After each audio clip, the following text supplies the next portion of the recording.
All right, hey gang. So this is one of the projects that I'm working on, and it's been a bit of a nightmare, but it's not something I haven't done before. So this is I guess you could say a through tang frame Bowie. It's gonna be a pretty chunky, big old blade. We got the guard on there. The guard, I didn't want the guard to be taller than the edge, and it's gonna be straight. So then you can use it for cooking. Then what we have here is the ring. I just make sure it's the right way around. First of all, before I do, well, actually, I'll assemble it first, and then like that, and then we just.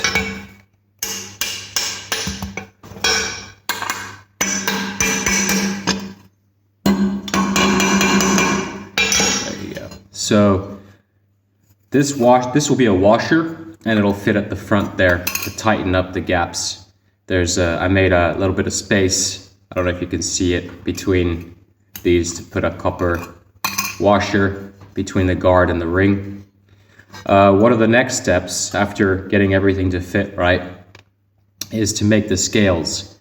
So we're gonna have, I'm not sure what material yet, but there's gonna be one scale here and one scale here. And it's pretty tight.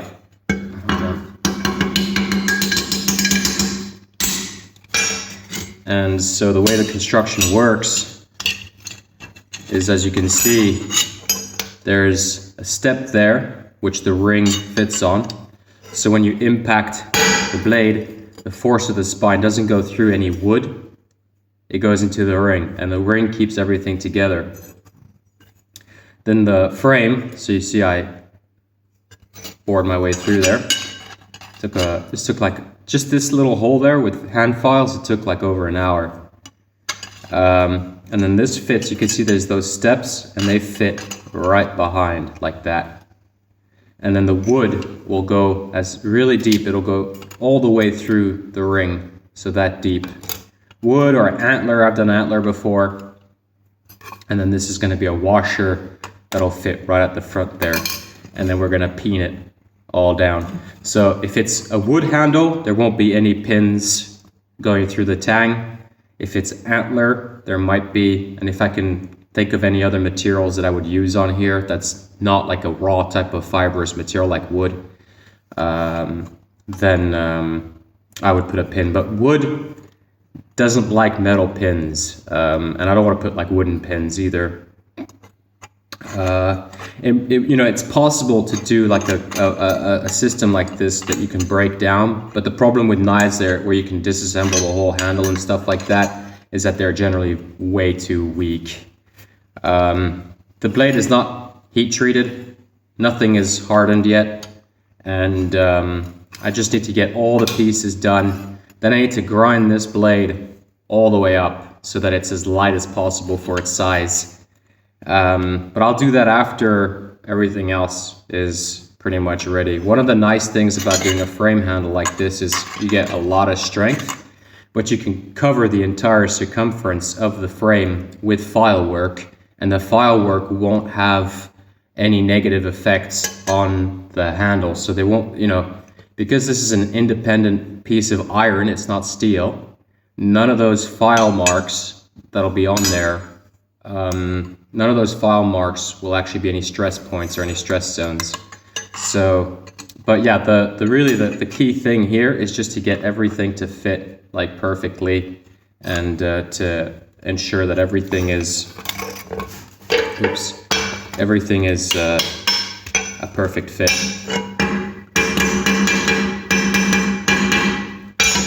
Before there's even any point in heat treating, because you never know what you need to do to the main blade in order to get things to fit. But that's the progress on this custom Bowie. Now, you can definitely order one of these from me, but you got to understand that this is like this type of work, this type of Bowie knife is not cheap. This is like one of the, this is like the highest end type of Bowie you can get. I use 5160 spring steel because on a knife this big, you're just better off doing that. You know, it would be cool to use Damascus rings, Damascus guards, Damascus frames, but we'll get there in a few years. You know, it's just important to have the maximum robustness. And so you can see here how everything works and fits together. And the next step for me will be to make this washer at the front, and then to do what I call a hot fit. So I heat up the guard tremendously, and then I put it on and I smash this into it to force fit everything together. Yeah, how cool is that? It's gonna be a really sick blade. And the hand sanding is gonna take a heck of a long time too, but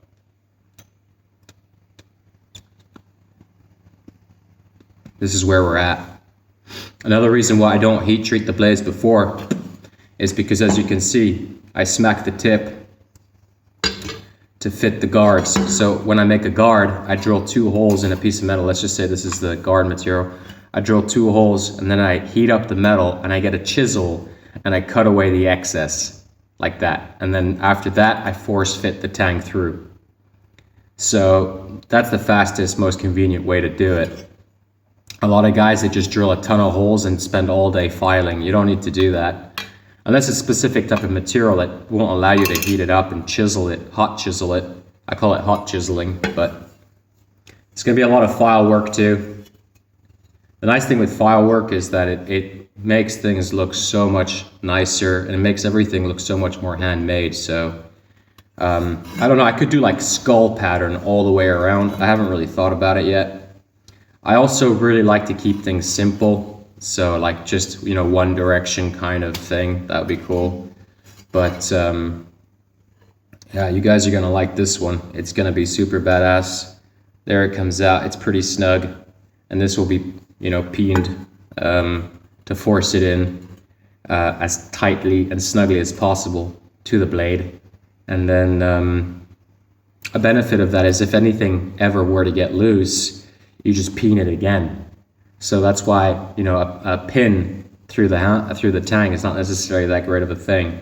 You also any holes you drill in here, it's going to tremendously decrease the strength of the tang. So, you know, I'm going to try and avoid that. And so one thing that I like to do is, once I get the scales to fit, I judge where the holes are going to be on this to peen the scales on, and then after that I remove as much material as possible between each of those holes here on the inside. And because that's really like the most important thing about frame handle, especially the frame itself. The ring you don't want to touch too much because you need that strength there. You need it to be as stiff as possible. But with a frame like this, that's a lot of added weight, and so you need to remove as much weight as possible in order to have a knife that's actually pretty lightweight for its size. And that's one thing, that's why, you know, doing a full grind to the top is important, because you're removing a lot of excess weight that you don't need. On a knife this big, you know, you're really the main goal you have in mind when you're making a blade this big is to remove as much unnecessary weight as possible, because, you know, this is something you're going to want to carry around. Just last night, I went out for a little walk, midnight. It was pitch black up here in the northern hemisphere. It's like blacker than black when it's dark at certain times of the year. And I walked out 20 meters out into the lawn, and there was a wolf fucking slaughtering a deer.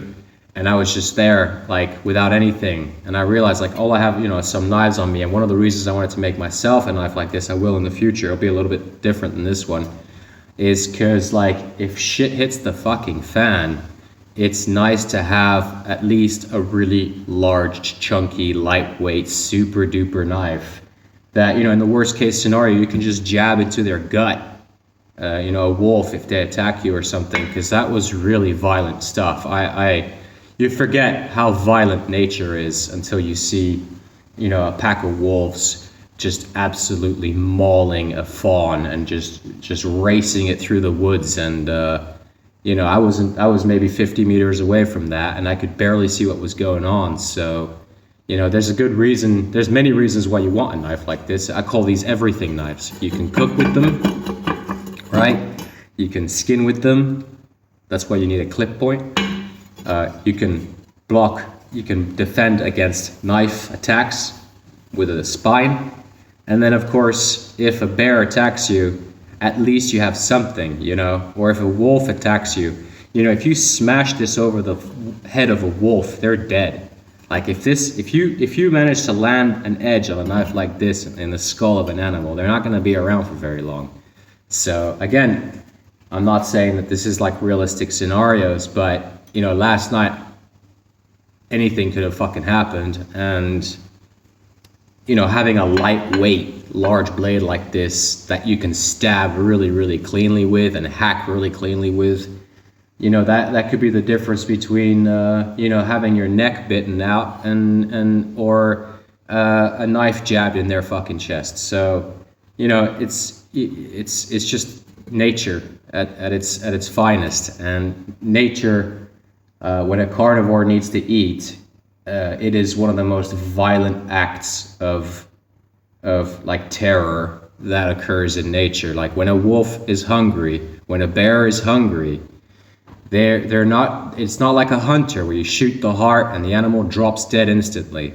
This is, you know, they grab the fucking leg, they try and tear it off, and it, you know, the deer kicks it out of their mouth and it keeps running with this massive gash, and then another wolf jumps in and grabs the neck and tries to pull it apart, and there's this poor thing being flailed around, screaming. The sounds, you should have heard the screaming. It was gut-wrenching, hair-raising screeching from this poor animal that was being slaughtered.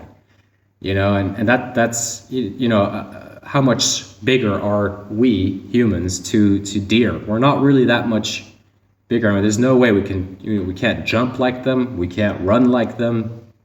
We're predators. You know, we use weapons and ambush tactics and surprise attacks and sucker punches. You know, prey run. They run